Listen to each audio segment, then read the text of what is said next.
young Nazis, post-war justice, and a decision still debated. Hello, everyone, and thank you for being here. In the early summer of 1945, the war in Europe was officially over. Nazi Germany had surrendered. The fighting had stopped. Yet, in a quiet gravel pit in northern Germany, history was not finished, delivering its consequences. On June 1st, American soldiers escorted a teenage prisoner toward a decision that would echo far beyond that moment. Cameras were rolling. Clergy were present. Orders had already been signed. This was not a battlefield encounter. It was a post-war judgment. What makes this story deeply unsettling is not only what happened, but who it happened to. These were not senior officials or battlefield commanders. They were adolescents, shaped by indoctrination, fear, and a collapsing regime that asked them to act when it was already dying. The question this moment leaves behind is not simple. When a war ends, how far does justice reach, and where does responsibility truly begin? Heinz Petry was born at the very end of 1928 into a Germany already moving toward authoritarian control. By the time he was old enough to understand the world around him, the Nazi regime had fully reshaped education, media, and public life. Loyalty to the state was not a political position. It was an expectation embedded in childhood. From an early age, children like Heinz were taught obedience, discipline, and ideological conformity. Schools emphasized physical fitness and ideological commitment alongside basic education. Advancement was tied not only to academic performance, but to racial background and family loyalty to the regime. Heinz excelled. That success brought him into elite institutions designed to train future leaders of the Third Reich. These were not ordinary schools. They functioned as environments of constant reinforcement where individual identity was subordinated to collective purpose. By early 1945, however, the world these institutions served was collapsing.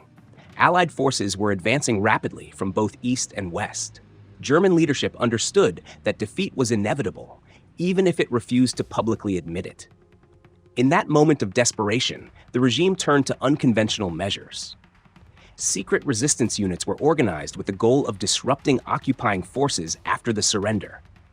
These groups were built on idealism rather than experience, drawing heavily from youth already shaped by years of indoctrination. Heinz, barely 16, was selected for one such mission. Alongside another teenager, Josef Scherer, he was assigned a reconnaissance task behind advancing American lines. Their training was brief and incomplete.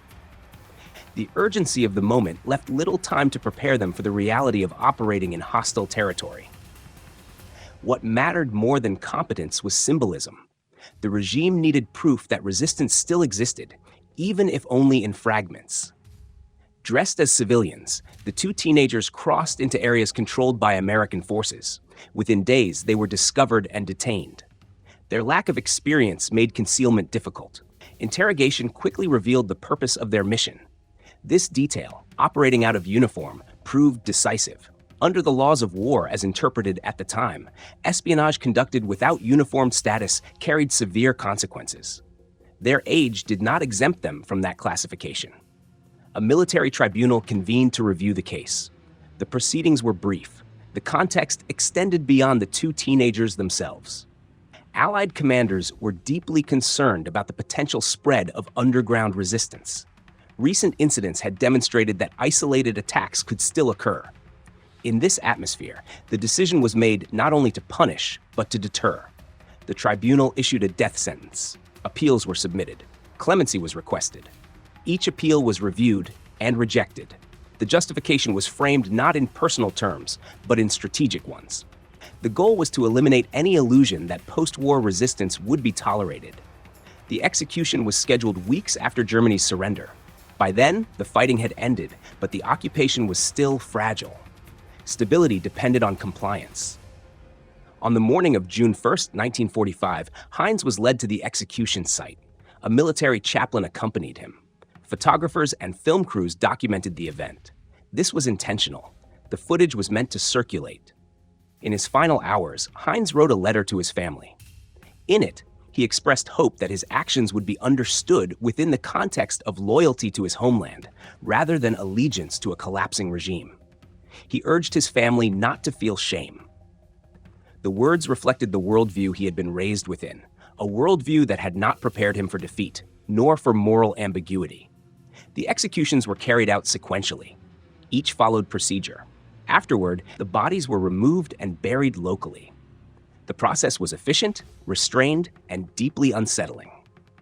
News of the event spread quickly. International observers reacted with discomfort. Some argued that the decision was legally justified under wartime rules. Others questioned whether those rules should apply to adolescents shaped by state indoctrination rather than independent choice. The debate never fully settled. In the years that followed, the story of Heinz Petrie and Josef Scherer became one of the most controversial episodes of the war's aftermath. For critics, it represented the harsh edge of occupation justice. For defenders, it was a necessary measure to prevent further instability. What makes the case endure is not its legality alone, but its moral complexity. These were not architects of the regime, they were products of it. Young people raised in an environment where dissent was impossible and loyalty was mandatory. When the system collapsed, they were among the last asked to serve it and among the first to face irreversible consequences. The American forces involved did not act out of impulse. They acted out of calculation. In the chaos of transition, deterrence was prioritized over rehabilitation. History rarely offers clean answers in moments like this. The line between justice and necessity blurs. Responsibility spreads across systems rather than individuals. What remains is a reminder of how deeply authoritarian systems reach. They do not only command armies, they shape children, expectations, and identities, long before those children are capable of meaningful choice. The execution of teenage operatives after the war forces us to confront uncomfortable questions. Where does responsibility truly lie? With individuals shaped from childhood by ideology, or with the systems that trained them to obey without question? Justice after conflict is never simple. It balances law, security, and morality under immense pressure. In doing so, it often leaves behind stories that resist easy judgment. The fate of Heinz Petrie and Josef Scherer is not only about punishment. It is about how wars extend their reach into youth and how the consequences of indoctrination do not end when fighting stops. History asks us not only to remember what happened, but to understand how it became possible. Because when societies allow ideology to replace conscience, the cost is often paid by those least prepared to bear it.